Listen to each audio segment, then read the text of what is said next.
Hey guys, how's it going? I have a fun video today. So basically, I have a friend who I've been seeing a lot recently, who's been giving me a lot of advice on turning and sanding and finishing work, and very nice guy, and I've learned a lot from him. So this week, what we were planning on doing is he's showing me a technique on how to incorporate brass into your bowls. So my job is to find a piece that has a bunch of wormholes or cracks or stuff and turn it. So this is a piece of hickory. As you can see, a bunch of bug holes.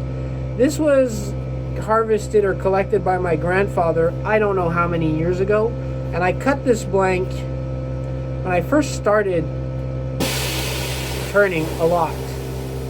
But before, I didn't touch it because, you know, it's a big nice blank. It's hickory. I don't have lots of it, so I don't turn many of those blanks. So this is the first one I'm going to be turning of that batch. So I'm going to put this on to a screw chuck, most likely, because I don't think my Forstner bit is actually going to be able to pierce this, because this is extremely dense. And I'm going to turn this into a bowl, and we'll see how many cracks and splits we have in it at the end, so that we can do the technique of incorporating brass. So that's what you're going to see in this video. Onto a screw chuck, I have put a spacer on because this is extremely dense wood, so I know for a fact it's going to hold.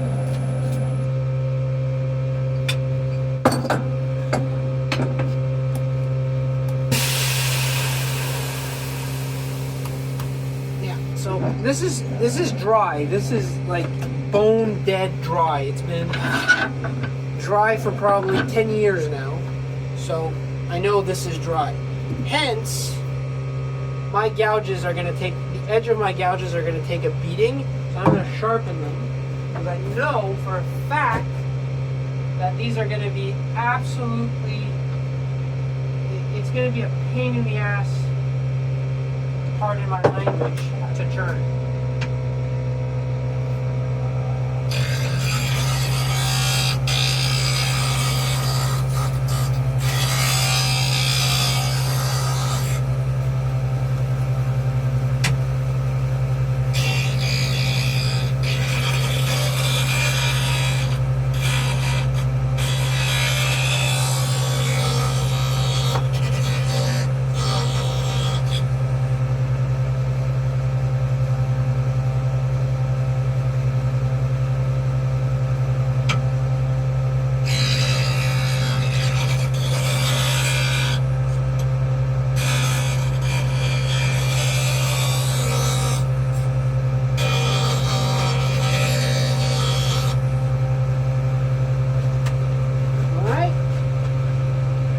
Sharp.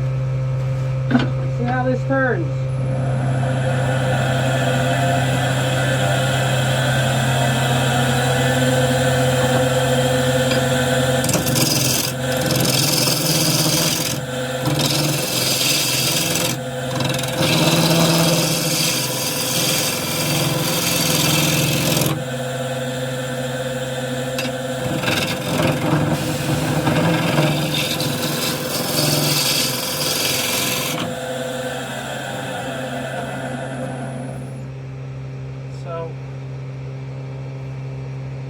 Bunch of little cracks. I was also thinking of making something different than I normally make, and you'll see what I'm talking about.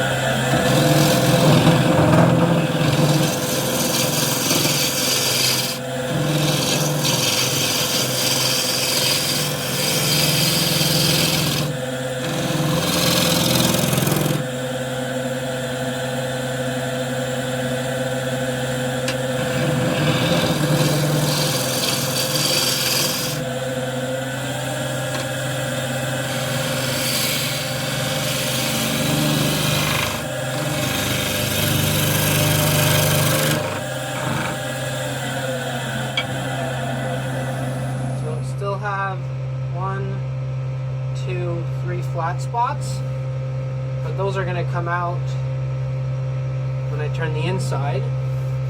So I'm going to make a little outflowing bowl.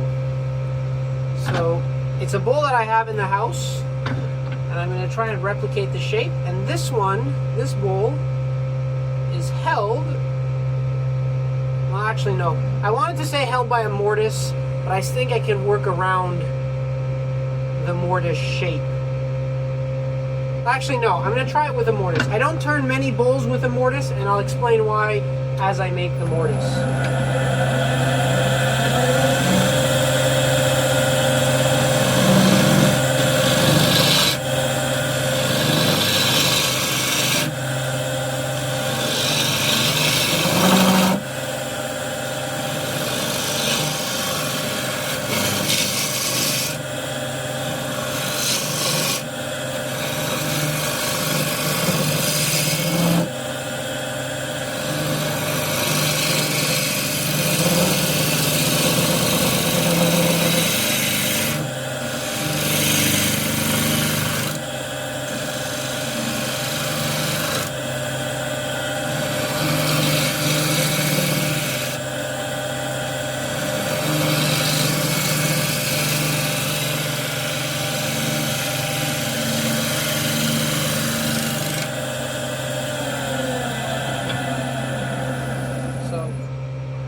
Yes, have some nice splits. I know that's weird to say because normally you don't say, ooh, we have some nice splits in our bowl. Usually it's the opposite. We say, oh, I don't want splits. But in this case we do because we want to make. Just want to see. Alright, that's going to be big enough. That's a big enough hole. Because now we want to fill those with brass and stuff, so we want the splits to be there, so that's good. But I still have a rough edge here, so I'm gonna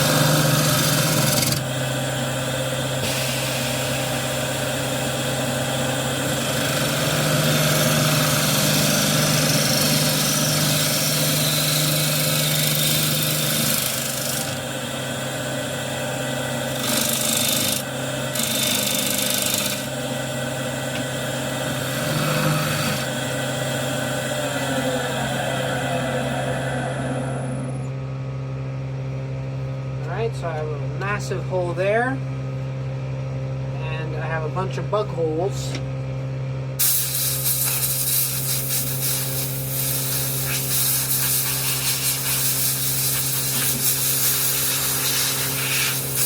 The dirt is so compacted into those bug holes, it's crazy. So that's my little bowl. Now I'm going to work on the mortise.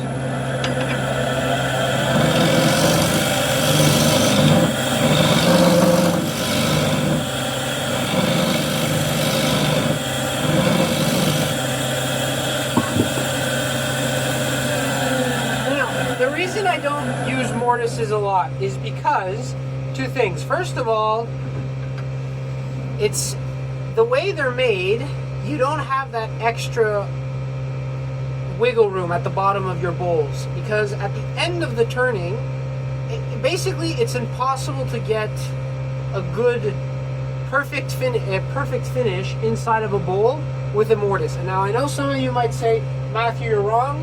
I'm not, and I'll explain why. So I'll make a little drawing and you will see. Alright, so here's my drawing. So this is how you would use a tenon. So that's your wood that you grip with your chuck. And as you can see, I can get a perfect curve and go into that tenon wood. And I'm able to get a perfect even surface along the entire wall of the bowl, because I can go into that little area where the tenon is. Now, if you have a mortise, you have space.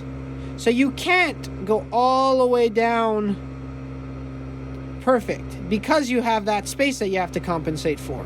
So you need to make sure, so basically a bowl with a mortise will always be thicker, or a little bit thicker, in the bottom, which is fine, but that's something that I don't genuinely prefer.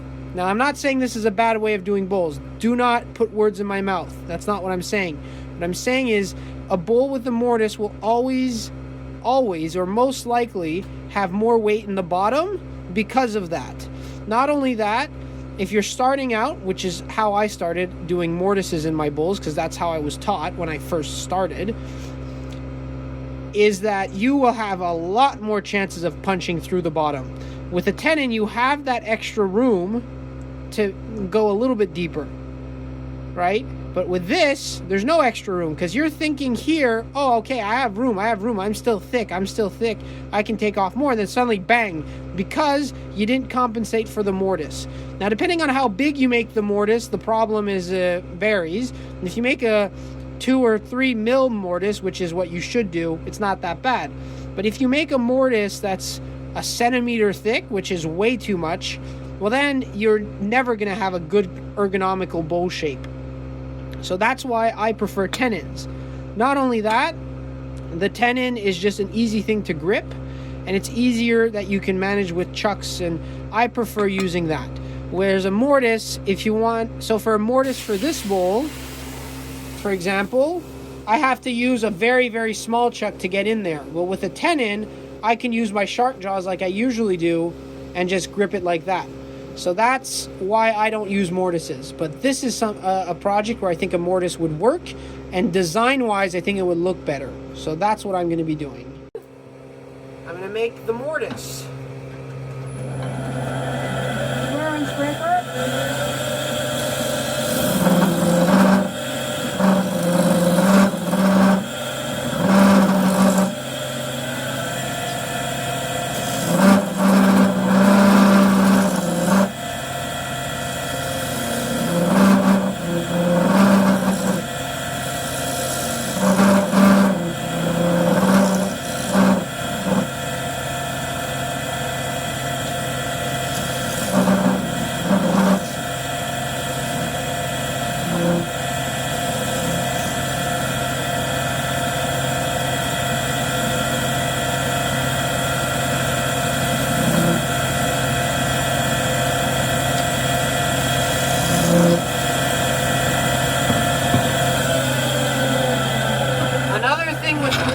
That you have to take in account is the fact that when you expand, you want to expand against wood, meaning that you have to have this kind of I don't know how to say it in English, but built-in shape.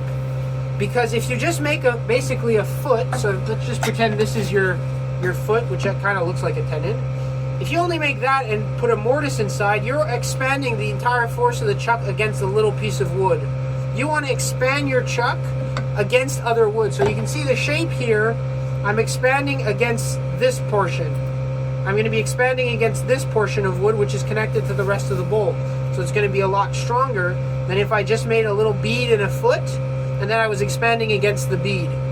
So that's why for mortises, you kind of have to change the design of the bowl to make sure it arrives kind of flat, because you need to have enough room. Or very, very big bowls or platters, for example, which I do turn with mortises, the foot is very wide, so it kind of looks not that bad. But for bowls where you want a foot, you always have to return the bowl. So yeah, that's that. I'm going to be scraping, and then I'm going to sand. So I'm going to scrape with my bowl scraper.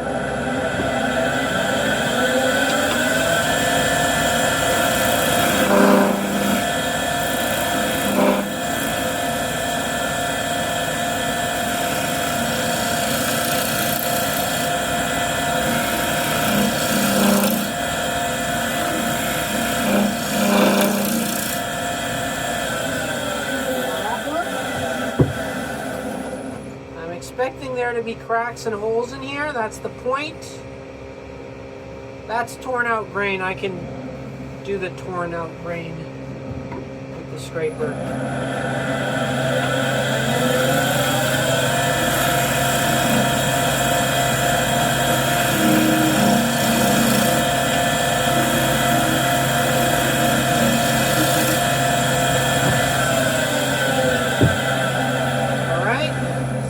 good. That's pretty good. Let's get all those bug holes cleared. This is the thing with bug holes, is they're deceptive because the dust is so packed in there that even with a compressor, it doesn't matter. The dust is not coming out. You need to, you see how hard that is? That's all dust, right? It's not, and yet it's not coming out. Look at that. You see how it just comes out in chunks? That's how compacted it is into those cracks and crevices. It's really quite astounding what those bugs can do. By the way, if you're asking what kind of bugs these are, it's powder post beetles.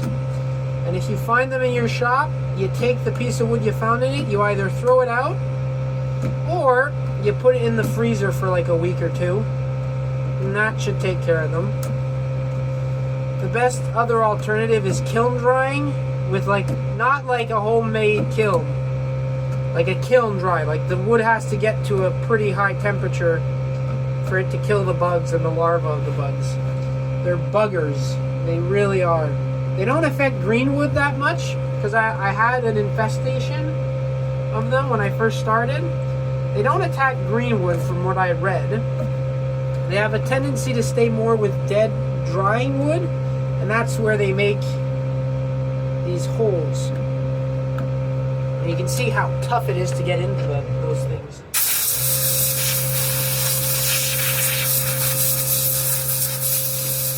Like, I'm barely scratching the surface. Honestly, I think I'm going to have to go in with my Dremel.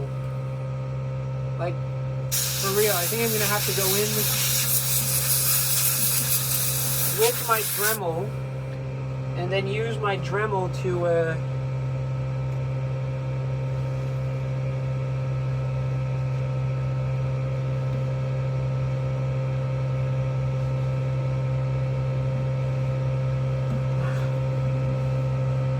that's just unpleasant. Anyway, I'm going to sand because the surface is pretty clean except one piece of tear out there. And I'm going to try and get with the scraper, but then I'm going to sand.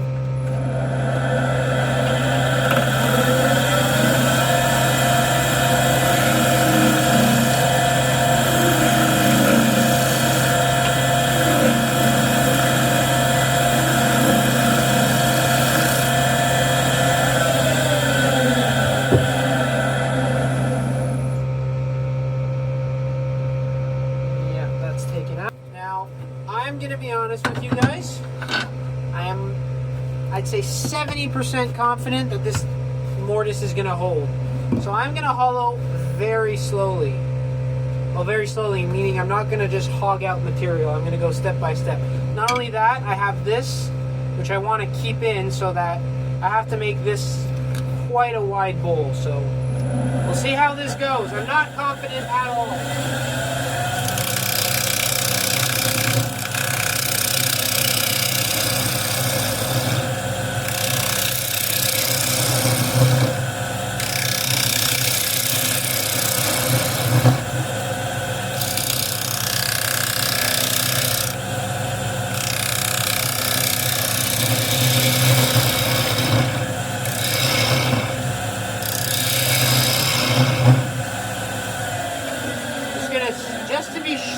I'm going to stop periodically and see what's happening. So I have a chip there. That's not the best.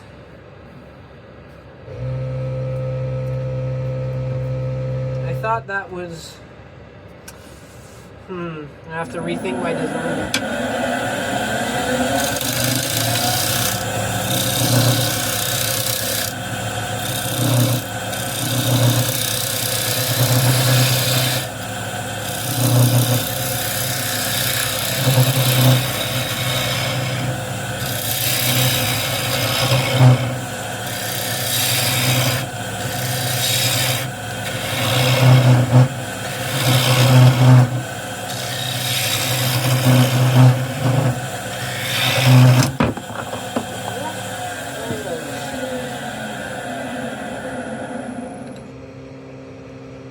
that's why I don't like mortises.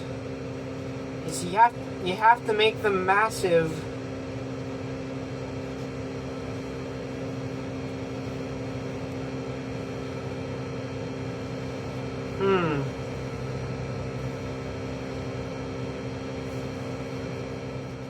Alright, so that was a failure, but I have an idea to fix it. So I'm going to take this off.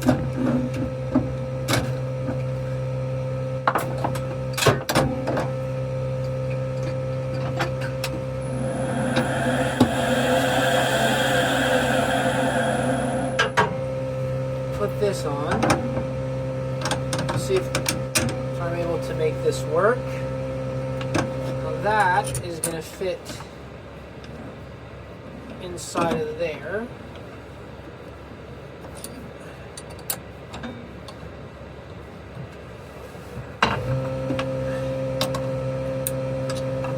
See if, does that seem like it wants to hold?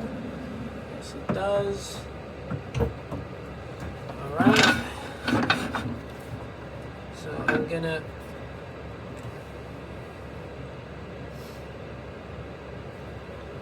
I don't know if I'm staying with the mortise.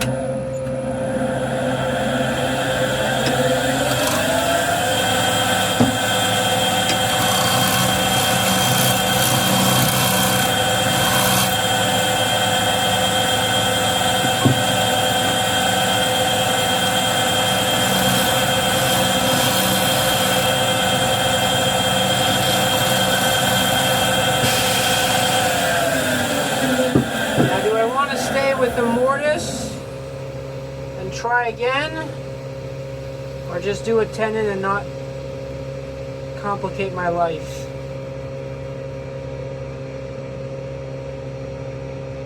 Since I have that crack running there and there, so compression is less likely to cause problems.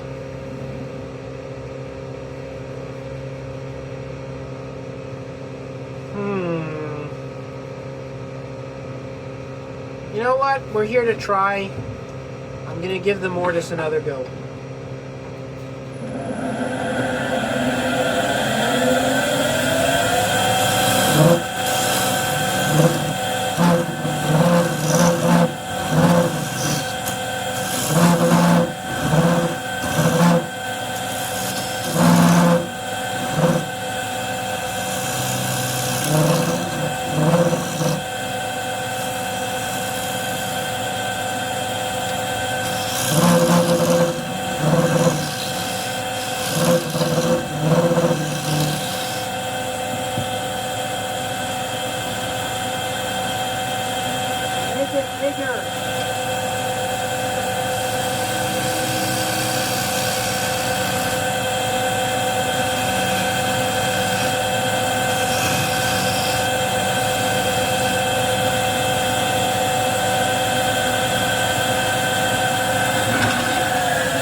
I made the mortise a little bit deeper, so we'll see how that goes. I'm not happy about it, but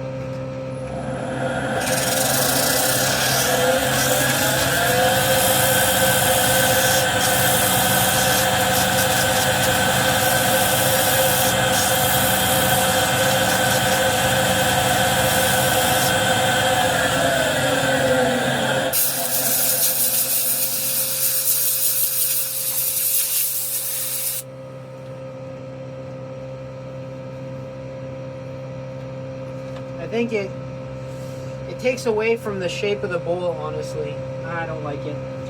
I don't like it, but that's what I said I was gonna do, so I'm gonna have to do it. That's just how life goes sometimes. Isn't that right, people? That's just sometimes how life goes.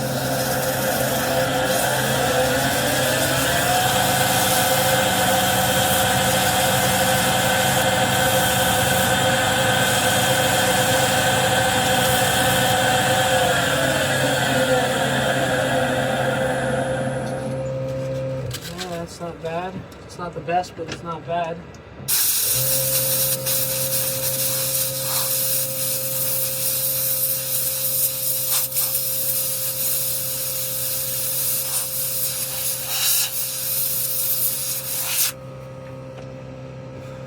finish.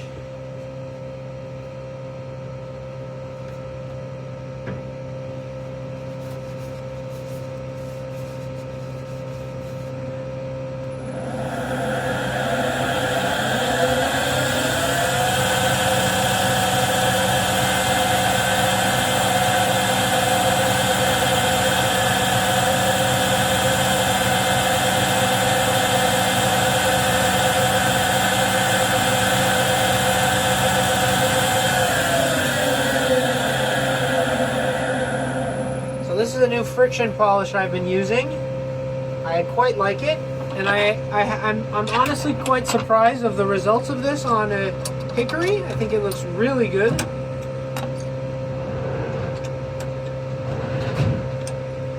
And that didn't really mark the outside of the bowl, so I'm pretty happy about that too. So we'll get this out, and then we'll just see if the thing doesn't decide to blow up a second time. Hopefully it doesn't, because yeah. If it does, I'm just gonna chuck it. Honestly, I'm just gonna chuck it, move on with my day. But if it doesn't, I think that it's a good save. And again, I had a comment on one of my other videos of someone saying waste of time. I don't know what he meant by that. I'm still waiting for him to clarify. But anyways, I think that in difficult situations like this, by just trying to go, okay, I'm gonna just, you know what, I'm just gonna try this. Maybe this will work. Doing that will give you more knowledge than getting it right the first time. I think this is in all craft stuff. I think, or in life in general, in my opinion. You learn more by trying to fix mistakes than you do if you get everything perfect the first time. So obviously this isn't perfect, but it doesn't matter, because we're here to learn. So we'll see.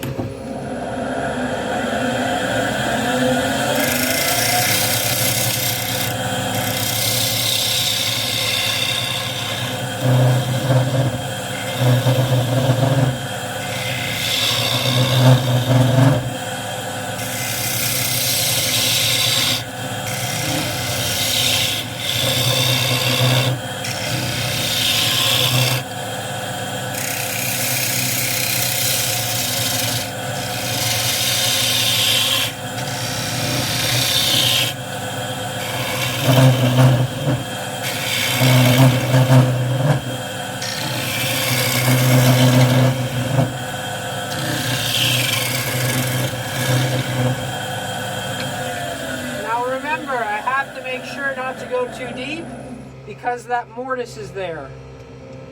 So now that's a problem. Yeah, this thing has lots of defects. I mean lots of defects. That's okay.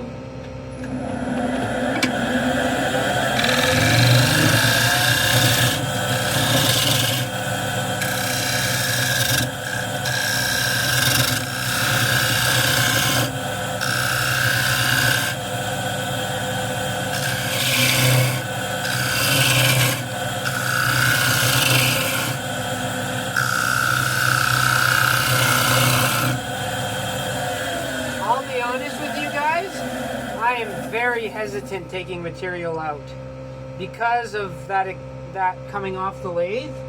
I don't trust this setup anymore, which is something that I have to get over with, but that's why I'm taking it slow.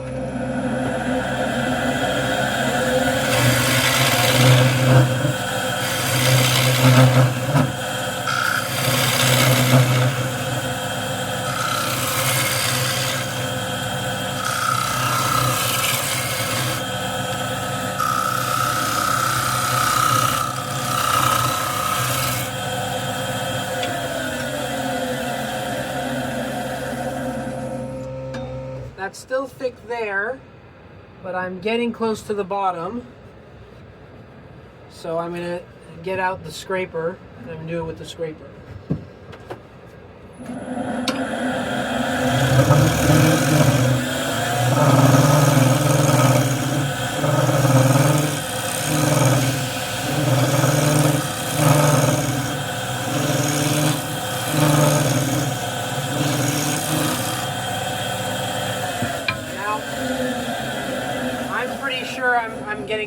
the bottom,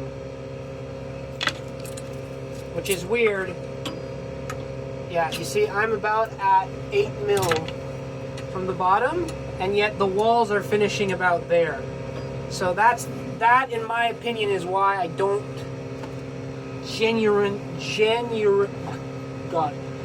generally like mortises, because you can't go as deep and you get a thicker bowl at the bottom.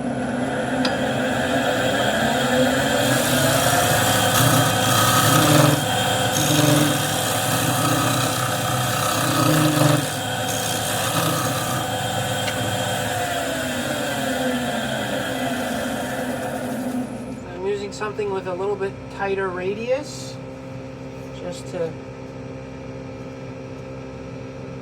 Yeah, that is thin. That is thin. Yeah. That's in the way now. Yeah, I can't go deeper. I can't take any more material off the bottom. So it's going to be a thick, chunky little bowl. Anyway, this might also just be me not being used to using mortises. Honestly, it's quite the possibility that it's that.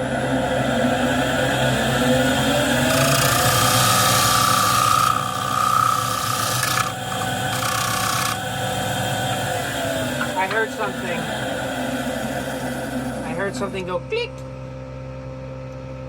What went click? Was that just this? I don't know. Oh, I know what that is. That's that split there. That goes across the bowl. Alright, I'm going to try to do this last pass, and then I'm going to sand, because I think that if I go any more, it's going to blow up.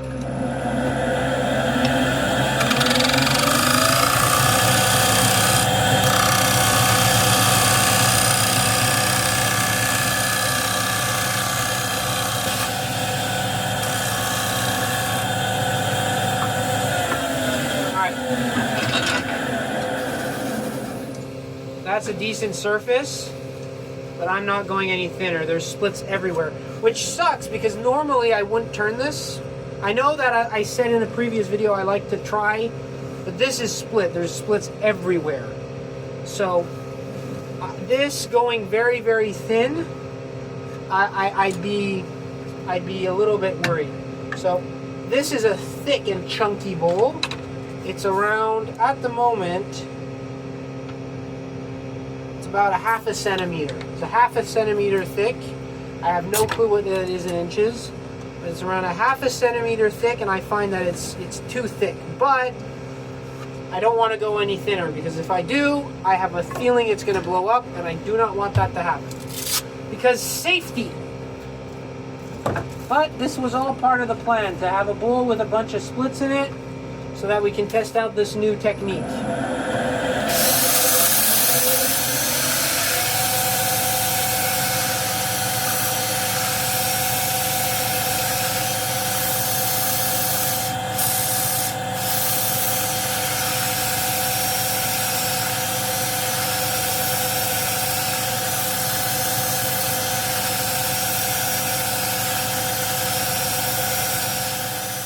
So this is the end of the turning part of this video. I think I'm going to do 2 parts for this video, so you can see how I'm going to fill in all these cracks in part 2. So this is the turning process. I'll be honest, it's quite a rough bowl. Like, it's not a good bowl. There's splits everywhere. There's wormholes in here.